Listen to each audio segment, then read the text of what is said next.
Hello guys and welcome back to Lisa Loves and my what I watched last week. Let me get straight on with it because I've already recorded 3/4 of it and messed it all up with my stupid camera, so let me get straight back into it. Okay, so we ended last week with the movie Sun. On the 12th was Monday past, I watched The Power. Okay, this is a movie about a young trainee nurse, 1974, London. She starts work in a hospital. It's a very creepy, ominous big building. Very strange things start to happen. There's a bit of ghosty-wosty stuff going on. We find out the reasons behind this activity, the backstory, and things end like they generally do in this kind of movie. This, unfortunately, is very predictable. I wouldn't say it's the best horror movie you're going to watch. It passes an evening, it's not bad. The acting from the lead actress is very good. She was very believable as a character. I liked her. Rose something, hang on, sorry, Rose Williams. I really like the setting, I like the cinematography, I like the ominous feel of the movie. I just felt that the storyline was missing something. It just was a very run-of-the-mill ghost movie with nice cinematography. I gave it, I think, a 2.5 out of 5. So watch it if there's nothing better to watch, but it's not amazing. The next evening I watched a movie called Chained. Now I did actually really like this one. I gave this a 3.5 out of 5. This is a movie about a serial killer who, at the start of the movie, this isn't a spoiler, right at the beginning, this sets up our movie. He kidnaps a young woman and her son, and he kills the young woman, and he's left with the son, who's possibly, I don't know, maybe 9 or 10 at the time. This young boy grows up with the serial killer, not able to leave, chained up, hence the name, and he must decide in the growing up, because we've two actors play him, the child actor and the older actor who's maybe, I don't know, I think he's playing a 17-year-old, so round about that age. So he must decide if he's going to be the person that he was, that his mother brought up, the normal, kind, decent young man with values, with morals, who knows right and wrong, or is he going to be Rabbit, the name given to him by the serial killer, who has given him medical books to study, to learn about anatomy, for taking people apart, there's no other way to put it. Is he going to turn into this monster like the person he has, all his formative, proper, you know, the teenage early years he spent with this man? And this movie basically follows what the serial killer does, the relationship between him and Rabbit, and what path Rabbit is going to follow. I really enjoyed this. The only thing I will say, it ends very abruptly and it is open to interpretation. So if that frustrates you, I'm just warning you in advance. I personally liked where it left off. My husband was really frustrated by it. So, warning. And the next evening I watched a new documentary that is on Netflix called Why Did You Kill Me? So this covers the murder of a 24-year-old called Crystal Theobald. And this movie follows, I believe it was her little sister, that it's in the days of MySpace. And she goes to hell and back to try to find out what happened to Crystal. She sets up profiles. They kind of have an idea who is responsible. It's a gang of people. And she manages to make herself into a woman, like a fake, like a catfish. Which reminds me, Catfish UK starts this week. I must remember that. I love Catfish. She makes herself into something that would be desirable to these boys, these teenagers, and she tries to get close enough to them to get information from them that would help in the police investigation. So this is basically what the documentary follows. We don't get that much about what happened on the night of, how she died. There's a tiny bit of footage at the beginning of, I believe it's her older brother, cradling her in his arms, sat on the ground in the front of the car. I think it was just a drive-by shooting and she was shot in the head and unfortunately killed. So this follows this young girl basically trying to get to the bottom of what happened. It's all done in interview format. I would say if you like true crime, check it out. It's not the best true crime documentary I've ever seen. In saying that, I've also seen a lot worse. But only check it out if it's your cup of tea. If you're weird like me, check it out. Next evening I watched Cold Fish. Right, this is so hard to explain. This is a Japanese movie, a Japanese horror. I don't feel it's quite as extreme as a lot of people say it is. There are some extreme scenes in it. It's extremely misogynistic. So if that's a trigger for you as a female, There are some pretty nasty scenes with women in it, which are sort of, the issue isn't that they're perpetrated by arseholes, the issue is that it's seen to be the norm, and this is how the men treat the women, which is not the case, obviously. But the basic story we follow here is a man and his teenage daughter. The man has remarried to a woman that the teenage daughter does not like. She's getting into the normal teenage problems. She's caught shoplifting.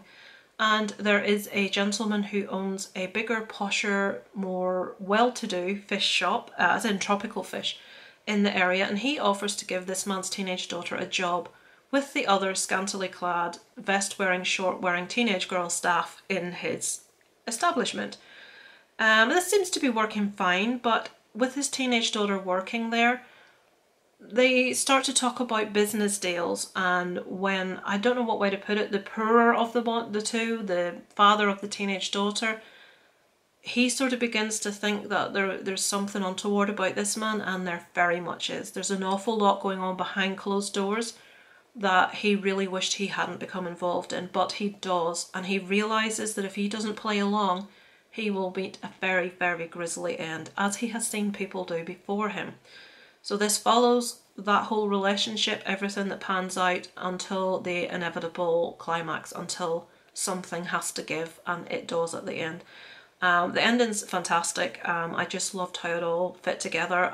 The cinematography in this in places is just wonderful. The effects where they're used are fantastic. I gave it a 2.5, but that's unfair. I'm going to change that. I'm going to change it to a 3. I gave it a 2.5 because I expected to love it. And I liked it. I enjoyed it. I think I expected a bit more from it, so it's unfair to score it down for that. It's a solid watch, so I give it a 3 out of 5. It is pretty slow in places though, so be prepared for that. On the next evening I watched Jiu Jitsu. Let me tell you what I've written. Sweet baby Jesus. I could watch Cajun just about anything, but I honestly struggle to think when I last saw such a terrible movie. That's all I really need to tell you. I will direct you towards Aaron at Screenstar's review of this for everything you need to know.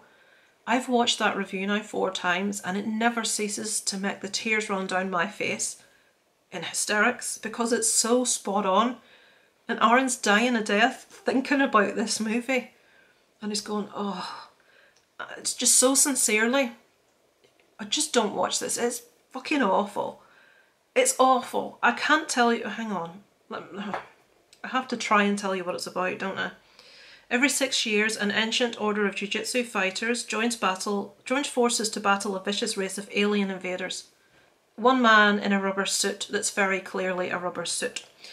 But when a celebrated war hero goes down in defeat, the fate of the planet and mankind hangs in the balance. Now this has got some, I'm going to say the staff in this, the cast in this, Alain Moussy, Frank Grillo, Tony Jazz, there's... Alright, Lisa, stop talking before you mispronounce someone else's name. This has got a really good cast in it. At the very least, good martial artists. But like Aaron said, the fight scenes in this are terrible. You know those scenes where there's people waiting about to be hit? You've got 6 people surrounding one person, and this one person's taking them all out because 5 of them are stood waiting for their turn. You know, that sort of thing. Oh, it's awful. Go watch Aaron's review if you want to know more, because I just don't want to waste any more time talking about how bad this is. On the same evening I watched, this is a Korean movie called Warning Do Not Play. This is on IMDb as being absolutely god-awful, terrible. Some of the reviews for this, and it's undeserved. I thought this was a nice little movie. This movie follows a young woman who is a struggling film director wanting to make the next scary horror movie. She catches wind of or hears about a potential urban legend story about a film that was so terrifying that everyone that watched it, loads of the people that watched it fainted. One person died of a heart attack. It was terrifying. And it was said to have been shot by a ghost. So she wants to look into this and find out what this movie was, who directed it, and as the movie goes on, she finds out all this information. So this movie is about her getting to the bottom of what the movie is, what's going on with the director, how his life's different. It's very typically Asian. things don't tie together, you know, succinctly, which I think a lot of people that reviewed this on IMDb just are not used to Asian cinema. If you are and you enjoy it, I think you will like this. Cinematography is lovely. There's like a real ominous air in places in it. I liked it. As I said, it won't answer all your questions. It certainly is very open-ended, but that's quite usual.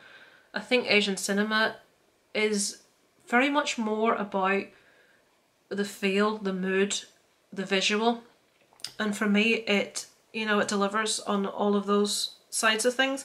I liked it. I don't know what people are going on about. 3 out of 5. On the following evening I watched The Sisters Brothers. This is a Western, not my cup of tea generally, but the cast in this, we have John C. Reilly, Joaquin Phoenix, Jake Gyllenhaal, Riz Ahmed. That's the main 4 stars of it, and I have to say I really enjoyed this. It is just a story. The Sisters Brothers are John C. Reilly and Joaquin Phoenix. Joaquin Phoenix is a bit of a fuck up. He's a drunk, he's aggressive, he's violent, and John C. Reilly's character is his big brother who goes along with him to protect his little brother, so he gets into all the trouble as well. They're infamous for killing people basically. And in this, Riz Ahmed plays someone that is a potential gold prospector. And they want to basically find his secret, find out where he's going, get some money. And the Sisters Brothers are called in by the prospector, who I think was Rutger Hauer. I'm not sure if the prospector was Rutger Hauer or Jake Gyllenhaal. Let me just see if it says. Right, Jake Gyllenhaal was John Morris. Rutger Hauer, the Commodore, that's what's confusing me. The Commodore, sorry, the Commodore. Rutger Hauer is in this movie for about 20 seconds. I don't think he speaks. Does he speak? If he speaks, it's not for it. He's barely in the movie. But this is very much a story about the brothers' relationship and why the younger one is how he is, their past. They meet up with Riz Ahmed's character. There's a bit about gold prospecting that goes on. And we reach a nice end, which will probably annoy a lot of people because it's not big and, you know, there's no pomp and ceremony, there's no massive big happening. We just reach an easy end, which annoyed my husband no end. But he was like, oh, this is going to happen, that's going to happen, this is going to happen, and none of it happened.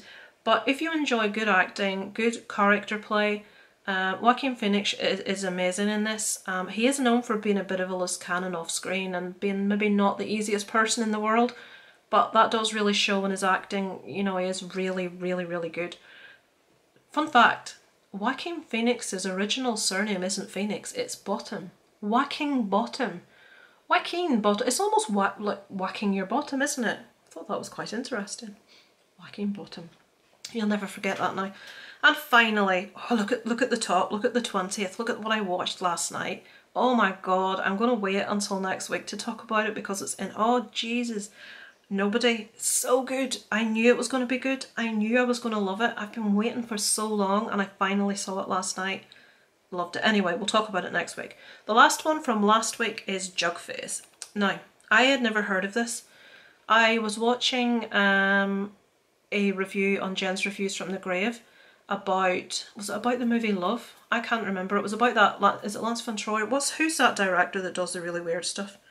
Can't remember. Right, you just ignore all of that. Christian mentioned this movie, Jug Face, and I thought, what's that? And then I found it on Shudder, so I thought, oh, well, let's check this out. So this is a weird one. This is about a group of people living in the forest in a little, like, commune, I suppose, and there's a big hole in the ground. They call it the pit. And this hole in the ground basically decides who dies and who doesn't in the village. It's not even a village, in the community. They sacrifice people to it every so often, and how they decide who is sacrificed is there's a guy in the village, the potter, who's a bit soft, he's not all there, and he makes pots, and whoever's face the pot resembles, because there's faces on all the pots, that's the person that the pit has chosen to die. Stay with me. So let me tell you what it says. The pit has spoken. Dawai, oh, I can't remember how you pronounced it. I thought it was Dwai. The potter of a backwoods community has crafted a face on a ceramic jug of a person that the pit once sacrificed. Ada, pregnant with her brother's child, yes, pregnant with her brother's child, has seen her face on the jug and hides it in the woods, determined to save the life of her unborn. If she doesn't sacrifice herself, however, the creature from the pit will kill everyone in the village until she does. So, what did other people rate this? Someone there gave it a 4, 3.5. What did I give it?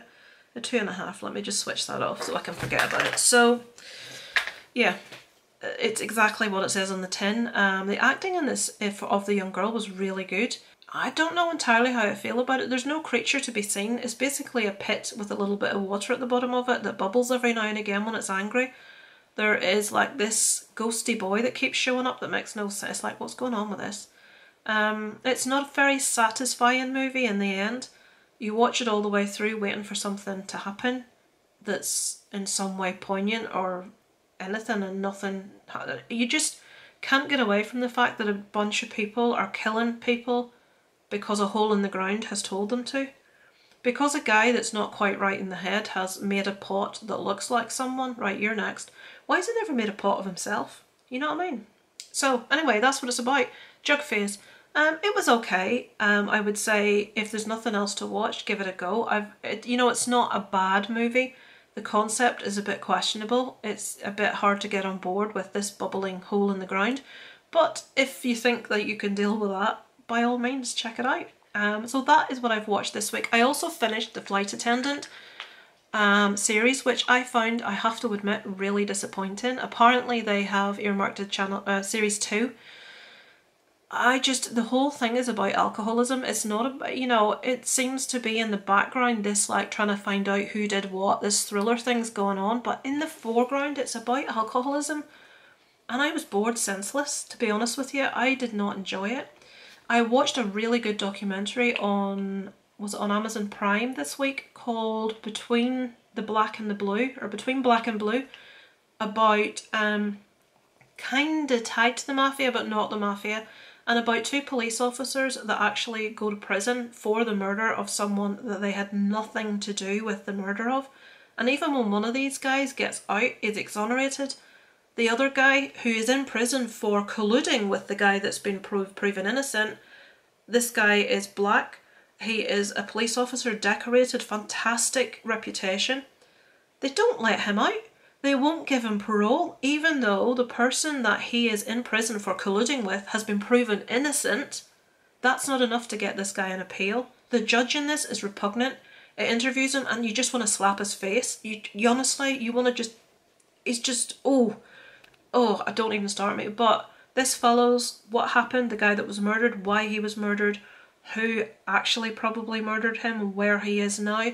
They know nothing on these 2 guys. Some criminal with a massive criminal record basically said it was them, even though there was loads of information as to how it couldn't have been them. But basically he said what they wanted him to say, and he got complete immunity, and he went off and he was given, when they relocate you, what's that? I can't remember. They relocated him to somewhere else with a different name, and these 2 poor buggers went to prison. Police officers in prison, can you imagine? Yeah, it was really, really good. Between Black and Blue, I think it's called. It's 4 parts, and I found it really good. I will check in with you guys next week and let you know what I've watched, starting off with a fantastic Nobody. Over and out from Lisa Loves.